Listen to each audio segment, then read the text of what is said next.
अस्सलाम वालेकुम friends, welcome back to my channel 24 poet series ఆర్ట్లో ఈరోజు డే 14 పోయట్ మూసా గారి గురించి తెలుసుకుందాం.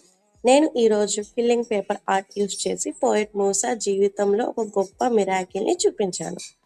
బ్లూ కలర్ వేవ్లో సముద్రానికి రిప్రజెంట్ చేస్తున్నాయి.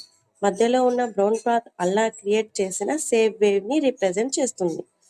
పోయట్ మూసా తన ప్రజలను సురక్షితంగా తీసుకొని వెళ్ళడానికి అల్లాపై నమ్మకం పెట్టినారు. సముద్రం దారకు వచ్చినప్పుడు ముందు వెళ్ళడానికి మార్గం కనిపించలేదు. కానీ అల్లా ఒక అద్భుతం చూపించారు.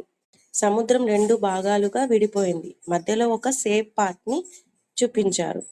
నా క్రియేటివ్ ఆర్ట్లో different shades of blue filling strips use చేసి వాటర్ ఎఫెక్ట్ క్రియేట్ చేశాను. బ్రౌన్ క్విల్లింగ్ పేపర్తో మిడిల్ పార్ట్వేని క్రియేట్ చేశాను. పోయట్ మూసా స్టోరీ మనకు faith, patience and trust in Allah విలువను నేర్పిస్తుంది. జీవితంలో ప్రాబ్లమ్స్ వచ్చినా మనం ఎప్పుడు హోప్ వదులుకోకూడదు. ఈ సింపుల్ హ్యాండ్మేడ్ ఫిల్లింగ్ ఆర్ట్ ద్వారా అల్లా మీద నమ్మకం ఉంటే అసాధ్యం కూడా సాధ్యం అవుతుందని చూపించాను. నా వీడియో నచ్చితే లైక్ చేయండి, షేర్ చేయండి మరియు సబ్స్క్రైబ్ చేయడం మర్చిపోకండి. Thank you for watching.